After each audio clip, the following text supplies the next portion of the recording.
अपने 30 साल के करियर में पहली बार शाहरुख खान ने फुल फ्लेश्ड एक्शन फिल्म की है। 4 साल 1 महीना और 4 दिन बाद शाहरुख खान बड़े पर्दे पर वापसी कर रहे हैं। तो आइए इस एक्सप्लेनेशन से जानते हैं कि आखिर पठान फिल्म कैसी है। तो वीडियो को शुरू करते हैं और अगर वीडियो अच्छा लगे तो वीडियो को लाइक जरूर कीजिएगा और इसी तरह की वीडियोस पाने के लिए आप हमारे चैनल को सब्सक्राइब भी कीजिएगा ताकि आपको इसी तरह के लेटेस्ट और फ्रेश कंटेंट मिलते रहे। तो फिल्म की कहानी शुरू होती है 2019 के पाकिस्तान से, जहां उन्हें न्यूज के द्वारा पता चलता है कि भारत के कश्मीर में अनुच्छेद 370 को रद्द कर दिया गया है और इस फैसले से पाकिस्तान तिलमिला जाता है। पाकिस्तान का एक जनरल होता है जिसका नाम जनरल कादिर होता है और वह भारत के इस निर्णय पर उसे सबक सिखाने के लिए आउटफिट एक्स नामक एक ऐसे आतंकी गिरोह का सहारा लेता है जिसका लीडर जिम होता है। जिम की बात करें तो जिम एक समय में रॉ का जाबाज और देशभक्त एजेंट हुआ करता था, मगर एक मिशन में उसकी गर्भवती पत्नी को उसके सामने क्रूरता से मार दिया जाता है। दरअसल जिन लोगों ने जिम को और उसकी पत्नी को किडनैप किया था उन लोगों ने सरकार से 10 करोड़ रुपए मांगे थे, लेकिन सरकार उन्हें 10 करोड़ रुपए नहीं दे पाई, इसलिए उन लोगों ने जिम की पत्नी को मार दिया। और साथ ही इंडियन गवर्नमेंट को ये भी लग रहा था कि उन लोगों ने जिम को भी मार दिया है, लेकिन जिम अभी जिंदा है और अब उसके अंदर देश के लिए नफरत और प्रतिशोध की भावना प्रबल हो जाती है। वह देश के दुश्मनों के साथ मिलकर अपने ही देश को तहस नहस करने के लिए आमादा हो जाता है। तो यहाँ पर जनरल कादिर जिम से हाथ मिला लेता है और भारत को तहस नहस करने के लिए वो एक मिशन को तैयार करते हैं और ये सीन यहीं पर कट होता है। अब आगे अफ्रीका की एक जगह को दिखाया जाता है जहाँ पर की हथियारों की स्मगलिंग होती है और यहाँ पर हमें पता चलता है कि जिम ने यहीं से एक बहुत बड़ी मिसाइल को खरीदा है, जिस मिसाइल की डील राफे नाम का आदमी करने के लिए आया था और राफे दरअसल में जिम का ही आदमी होता है। तभी राफे को पता चलता है कि इन लोगों ने एक अनजान शख्स को बंदी बनाकर रखा है और उसे काफी टॉर्चर भी कर रहे हैं। जिसके बाद राफे जब उससे मिलने के लिए जाता है तो उसे पता चलता है कि ये आदमी कोई और नहीं बल्कि पठान है और वो अभी जिंदा है। जिसके बाद यहाँ पर एक तगड़ी फाइट होती है और पठान इन सभी लोगों को चुन चुन कर मार देता है। आखिर में वो राफे को पकड़कर अपने साथ ले जाने भी लगता है। पठान यहाँ पर राफे को अपने हेलीकॉप्टर से बांध देता है और गोलीबारी के बीच से ही वो राफे को यहाँ से ले जाने में कामयाब भी हो जाता है। जिसके बाद इंडिया में प्रेजेंट के सीन को दिखाया जाता है जहाँ पर रॉ की हेड जो कि ऑफिसर नंदनी होती है और पेरिस की सीसीटीवी फुटेज के द्वारा उन्हें एजेंट रूबीना के बारे में पता चलता है जो कि आईएसआई की एजेंट है और ये लोग उसे कई दिनों से ढूंढ भी रहे हैं। तो जैसे ही इन्हें रूबीना की लोकेशन पता चलती है तो ये लोग तुरंत ही रूबीना को पकड़ने के लिए पेरिस के लिए निकल पड़ते हैं, जिसमें कि उसका साथी आलोक और नंदिनी मैडम अपने प्राइवेट जेट से पेरिस की तरफ निकल पड़ते हैं। रास्ते में ही उसका साथी आलोक नंदिनी मैडम से पूछता है कि आखिर ये पठान कौन है, क्योंकि हर जगह सिर्फ उसके ही चर्चे हैं। जिसके बाद नंदिनी मैडम उसे पठान की स्टोरी बताना शुरू करती है और कहानी फिर से फ्लैशबैक में पहुंच जाती है। यहाँ पर नंदिनी मैडम उसे बताती है कि पठान हमारे रॉ का एक एजेंट हुआ करता था। उसने रॉ के साथ मिलकर कई सारे ऑपरेशंस किए और हर ऑपरेशन में वो सफल रहता था। जिसके बाद उसने कुछ ऐसे लोगों के नाम सजेस्ट किए जिन्हें आर्मी ने रिटायर्ड कर दिया है। दरअसल उन ऑफिसर को चोट या फिर इंजरी हो जाया करती थी तो आर्मी उन्हें रिटायर्ड कर दिया करती थी, लेकिन यहाँ पर पठान उन्हें बताता है कि भले ही आप उन्हें रिटायर्ड कर देते होंगे लेकिन देश के प्रति उनके अंदर जोश जुनून और जज्बा आज भी जिंदा है। और पठान चाहता है कि इन लोगों को फिर से काम मिले और इनके साथ मिलकर वो एक टीम बनाए, जिस टीम का नाम वो लोग जोकर रखते हैं। तो जोकर टीम बन जाती है और इन्हें अपना पहला मिशन भी मिल जाता है जो कि दुबई में ऑपरेट होने वाला था। दरअसल इन्हें खबर मिली है कि एक टेररिस्ट ऑर्गेनाइजेशन प्रेसिडेंट को मारने वाले हैं जो कि दुबई में थे, इसलिए टीम जोकर तुरंत ही दुबई पहुंच जाते हैं उन्हें प्रोटेक्ट करने के लिए। और जिस रास्ते से प्रेसिडेंट आ रहे थे उस पूरे रास्ते को पूरी तरह से सिक्योर कर दिया जाता है, जहां तहां पर स्नाइपर भी लगे हुए थे। लेकिन आगे हमें पता चलता है कि वो टेररिस्ट ऑर्गेनाइजेशन यहाँ पर प्रेसिडेंट को मारने के लिए नहीं आए थे, बल्कि वो तो इंडिया के कुछ साइंटिस्ट थे जिन्हें वो अगवा करने के लिए आए थे और वो कामयाब भी हो जाते हैं, क्योंकि इस टेररिस्ट ऑर्गेनाइजेशन के पूरे मिशन के पीछे जिम का हाथ होता है और जिम ही उन्हें अगवा करने के लिए आता है। जिसके बाद वो उन दोनों साइंटिस्ट को अपने हेलीकॉप्टर से ले जाने लगता है, लेकिन तभी एंट्री होती है पठान की और पठान उन्हें रोकने के लिए पूरी कोशिश करने लगता है। जिसके बाद पठान और जिम के बीच में एक तगड़ी फाइट होती है जिसमें कि जिम पठान के ऊपर हावी रहता है, लेकिन आखिर में जिम पठान से उन साइंटिस्ट को अपने साथ ले जाने में कामयाब भी हो जाता है। तो ये मिशन तो टीम जोकर के हाथ से निकल चुका था। जिसके बाद वो दुबई की इन्वेस्टिगेशन करना शुरू करते हैं तो डार्क वर्ल्ड में उन्हें एक रक्तबीज नाम के कोडवर्ड के बारे में पता चलता है और जिन लोगों ने दुबई में अटैक किए थे उनके अकाउंट में रूबीना ने पैसे ट्रांसफर किए थे और रूबीना फिलहाल स्पेन में है, इसलिए पठान को तुरंत ही स्पेन भेजा जाता है। अब आगे स्पेन में रूबीना मोहसिन को दिखाया जाता है जो कि एक बीच पर डांस कर रही होती है और यहाँ पर पठान की नजर उस पर पड़ चुकी थी। पठान यहाँ पर रूबीना को बहलाने की कोशिश कर रहा था और वो कामयाब भी हो जाता है। जिसके बाद जब पठान रूबीना के पीछे जाता है तो आगे हमें पता चलता है कि रूबीना दरअसल में जिम के साथ काम करती है और वो उन्हीं की टीम में शामिल है। जिम के साथ यहाँ पर कई सारे लोग थे जिनके पास हथियार भी थे। यहाँ पर जिम पठान से कहता है कि उसके साथ ऐसे ऐसे लोग हैं जो कि विदेशों के इंटेलिजेंस के साथ काम किया करते थे और अब वो सभी लोग उसके साथ काम करते हैं और कमी है तो सिर्फ एक रॉ एजेंट की, इसलिए जिम चाहता है कि पठान भी उनके साथ काम करने लगे, लेकिन पठान यहाँ पर साफ मना कर देता है। जिसके बाद जिम उसे मारने का ऑर्डर देकर यहाँ से चला जाता है और जब जिम के आदमी पठान को मारने ही वाले होते हैं कि तभी अचानक से रूबीना जिम के आदमियों के साथ फाइट करने लगती है और उन सभी को मारना शुरू कर देती है। जिसके बाद यहाँ पर एक तगड़ी फाइट होती है और आखिर में रूबीना और पठान साथ मिलकर जिम के आदमियों के साथ फाइट करते हैं और यहाँ से बचकर भाग निकलते हैं। एक सेफ जगह पर पहुंचने के बाद पठान रूबीना से कहता है कि आखिर उसने उसकी जान क्यों बचाई, क्योंकि वो तो एक आईएसआई एजेंट है और मैं एक रॉ का एजेंट हूँ जिनके बीच में बिल्कुल भी नहीं बनती है, तो उसने मुझे आखिर क्यों बचाया। जिस पर रूबीना पठान से कहती है कि मुझे जो चाहिए है वो तुम ही दिला सकते हो और यहाँ पर रूबीना रक्तबीज नाम के कोडवर्ड के बारे में जिक्र करती है। वो कहती है कि वो रक्तबीज को पाना चाहती है, इसलिए वो जिम के साथ 1 साल से खुफिया तरीके से उनके साथ रह रही है। साथ में वो उसे बताती है कि उनके पास रक्तबीज को पाने के लिए सिर्फ 7 दिन है। अगर वो 7 दिन में रक्तबीज को नहीं पा सके तो 7वें दिन जिम के पास रक्तबीज की डिलीवरी हो जाएगी। जिसके बाद पठान जिस जगह पर रक्तबीज है उस जगह की पूरी इन्वेस्टिगेशन कर कर डालता है और एक धांसू प्लान भी बना लेता है। साथ ही पठान रुबीना को बताता है कि रक्त बीज जिस बोल्ट में है उस बोल्ट को ना तो काटा जा सकता है और ना ही एसिड से जलाया जा सकता है। उस बोल्ट को सिर्फ खोला जा सकता है एक ताले और चाबी की मदद से, और वो ताला चाबी अलग अलग इंसानों के पास है और वो दोनों इस बोल्ट के एक दूसरे के विपरीत दिशा में रहते हैं। तो ताला है बोल्ट के 10 किलोमीटर दूर गिरिगर अंकल के पास और चाबी है बोल्ट के दूसरे विपरीत दिशा के 16 किलोमीटर कैरन आंटी के पास। लेकिन इन्हें पाने के लिए भी उन्हें कैरन और गिरिगर के फिंगरप्रिंट चाहिए थे, लेकिन किसी तरह से ये लोग कैरन और गिरिगर से फिंगरप्रिंट हासिल कर लेते हैं। लेकिन अब इनके पास सिर्फ 10 मिनट है उस बोल्ट को खोलने के लिए, और अगर वो 10 मिनट में नहीं खोल पाए तो पूरा का पूरा बोल्ट लॉक हो जाएगा और ये लोग वहीं पर फंस जाएंगे। तो 10 किलोमीटर और 16 किलोमीटर के इन फासले को तय करने के लिए वो हेलीकॉप्टर की मदद लेते हैं और किसी तरह से जल्द उस बोल्ट वाली छत पर पहुंच जाते हैं। अब वो लोग बोल्ट के अंदर भी पहुंच जाते हैं। वो लोग कुछ लेट हो चुके थे, लेकिन जब वो अंदर जाकर रक्त बीज को हासिल कर लेते हैं तो यहाँ पर हम देखते हैं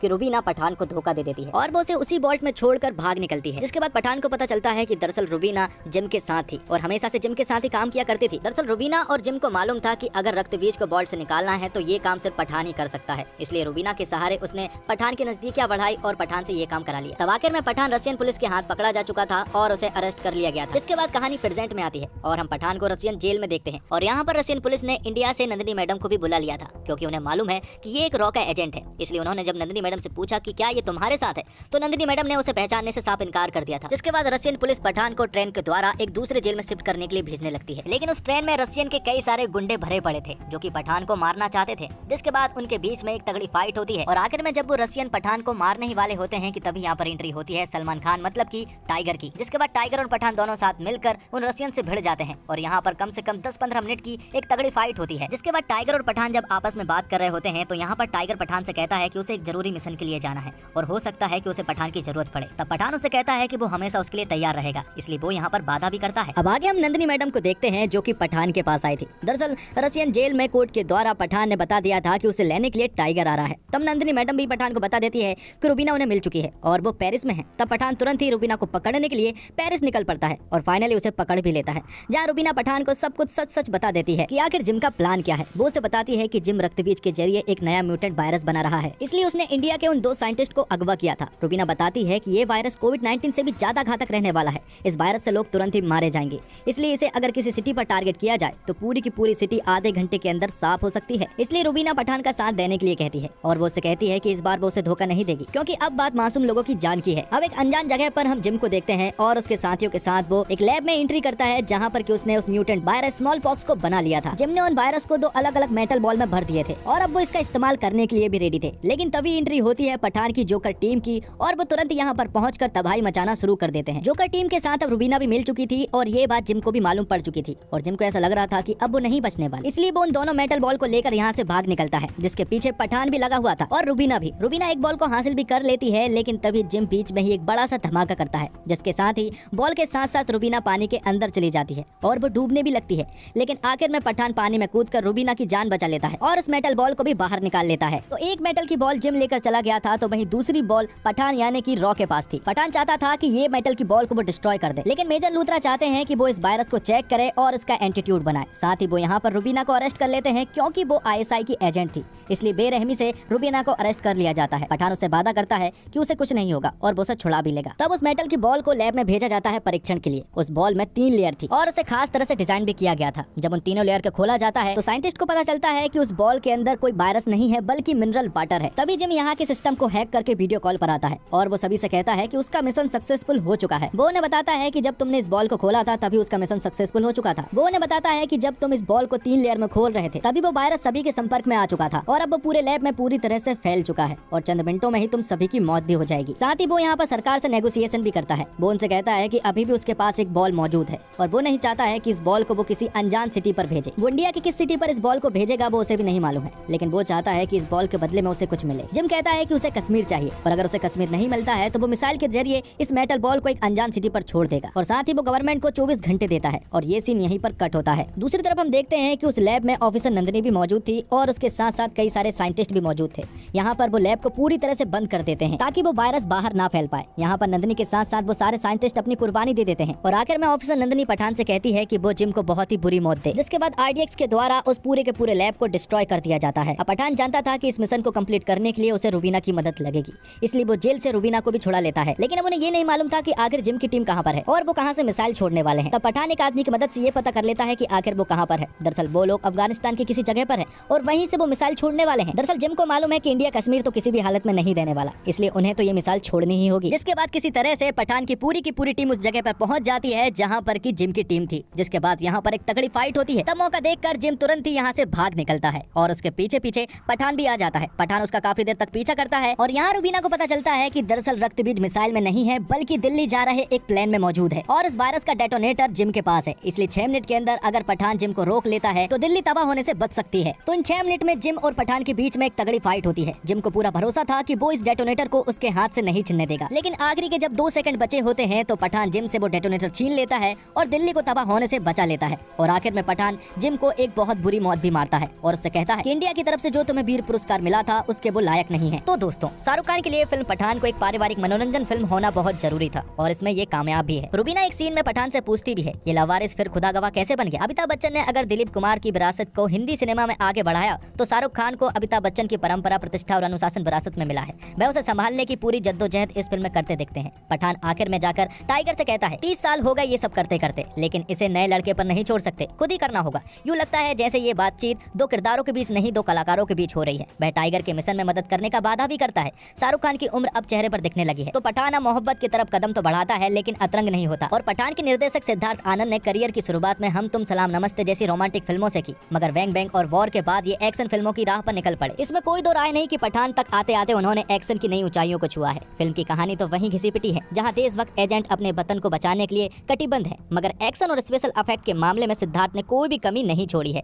बॉलीवुड की इस मूवी में जेम्स बॉन्ड, मिशन इम्पॉसिबल और मार्वल की फिल्म सरी का इम्पैक्ट देखने को मिलता है और सिद्धार्थ की यह फिल्म मसाला फिल्मों के पैमाने पर पूरी तरह से खरी उतरती है। फर्स्ट हाफ थोड़ा लंबा लगता है, मगर overall turn, twist, action, location, hero villain के बीच सह और मात और कॉमेडी का तड़का जैसे एलिमेंट फिल्म के प्लस पॉइंट साबित होते हैं। एक्शन दृश्यों में बाइक चेजिंग, हेलीकॉप्टर की फाइट और पहाड़ी पर उड़ते ट्रेन के सीक्वेंस हैरत अंगेज बन पड़े हैं। फिल्म का मजबूत पक्ष इसका stylish VFX, cinematography, action sequence और संगीत है। दुबई, पेरिस, अफगानिस्तान हो या अफ्रीका, लोकेशन को अलग अंदाज से नजर आते हैं। बेशरम रंग और झूमे जो पठान जैसे गाने पहले ही ब्लॉकबस्टर साबित हो चुके हैं। एक नोटिस करने वाली बात यह भी है कि किरदार के लुक और कॉस्ट्यूम पर खासी मेहनत की गई है। फिल्म का सरप्राइज एलिमेंट है जिम के रूप में जॉन इब्राहिम के किरदार की माउंटिंग। बॉलीवुड की फिल्मों में इतना मजबूत और वेल कॉर्पोरेटेड विलन कदाचित पहली बार देखने को मिल रहा है। उसे विलन से कहीं भी कमतर नहीं दिखाया गया है। जॉन ने भी अपने किरदार में जान लगा दी है। टाइगर यानी सलमान खान की 20 मिनट की एंट्री फिल्म को अलग लेवल पर ले जा लेती है। सलमान की मौजूदगी से फिल्म को बहुत फायदा मिला है। शाहरुख सलमान की जुगलबंदी और एक्शन दर्शकों को हाथों हाथ मिल जाते हैं और दीपिका पादुकोण की मौजूदगी पर्दे पर करंट पैदा करती है। उन्होंने रूबीना जैसी स्पाई गर्ल की विभिन्न परतों को खूबी से जिया है। बॉलीवुड हीरोइन को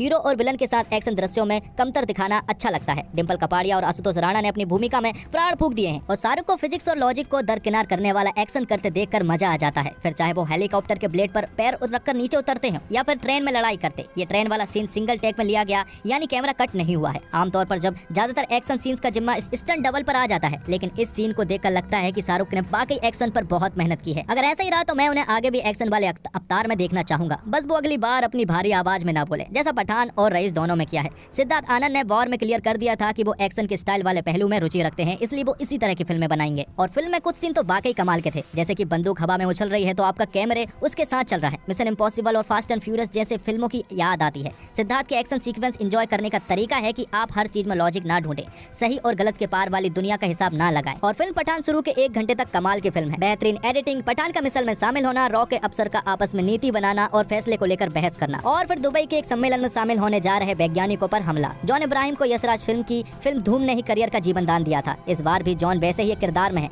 पता नहीं निर्देशक सिद्धार्थ आनंद ने धूम देखी कि नहीं, क्योंकि अगर देखी होती तो कम से कम धूम के क्लाइमैक्स का आखिरी सीन हूबहू कॉपी नहीं करते। विलन को मारने के और भी 100 तरीके हैं, लेकिन सिद्धार्थ आनंद ने लगता है कि इस फिल्म को मसाला बनाने के लिए जहां से जो मसाला मिल सका उठा लिया। पकवान अच्छा बना है, स्वादिष्ट भी है, लेकिन इसकी खुशबू भी ताजी है, तो फिल्म वाकई बेहद कमाल की फिल्म बन सकती थी। और रक्तबीज का जैसे ही जिक्र आता है तो याद आता है जंगल बुक में आग को मिलने वाला रक्त फूल। और निर्देशक सिद्धार्थ आनंद ने शुरुआत 4 फिल्में रोमानियत के एहसास की बनाने के बाद जब ऋतिक रोशन को लेकर पहली एक्शन फिल्म बैंग बैंग बनाई तभी उनके नजरिए का पहला अंदाजा हिंदी सिनेमा के दर्शकों को लग गया था। वह सिनेमा सोचते वाकई बहुत विशाल और भव्य है। उनकी सोच और सही कहानी का संगम हुआ फिल्म वॉर में। नतीजा सबको पता ही है। उसी सोच और सही नजरिए की फिल्म पठान भी है। कैमरा यहाँ सीधे कलाकारों के चेहरे पर नहीं आ टिकता है, वह आसमान से दिखता है। आसमान के वातावरण में दर्शक को बांधता है। फिर चाहे वह जॉन का अड्डा हो, बेशरम रंग का फिल्मांकन हो, दुनिया की सबसे गहरी मीठी पानी की झील की सतह पर बाइक चेज हो, या फिर पहाड़ियों से गुजरती ट्रेन पर फिल्माया गया एक्शन सीक्वेंस। उनके निर्देशन में एक सफाई है, एक रोमांच है और एक ऐसा आकर्षण जो सही सितारों और सही कहानी मिलने पर कमाल करता है। कमाल यहाँ भी उन्होंने किया है। 2 घंटे 26 मिनट की फिल्म में वह दर्शकों को आखिर तक बांधे भी रखते हैं। तो दोस्तों, इसी के साथ ये एक्सप्लेनेशन यहीं पर खत्म होता है। उम्मीद करता हूँ आपको वीडियो पसंद आई होगी। वीडियो पसंद आई हो तो वीडियो को लाइक जरूर कीजिएगा और इसी तरह के वीडियोस पाने के लिए आप हमारे चैनल को सब्सक्राइब भी कीजिएगा, ताकि आपको इसी तरह के लेटेस्ट और फ्रेश कंटेंट मिलते रहे। धन्यवाद। जय हिंद, जय भारत,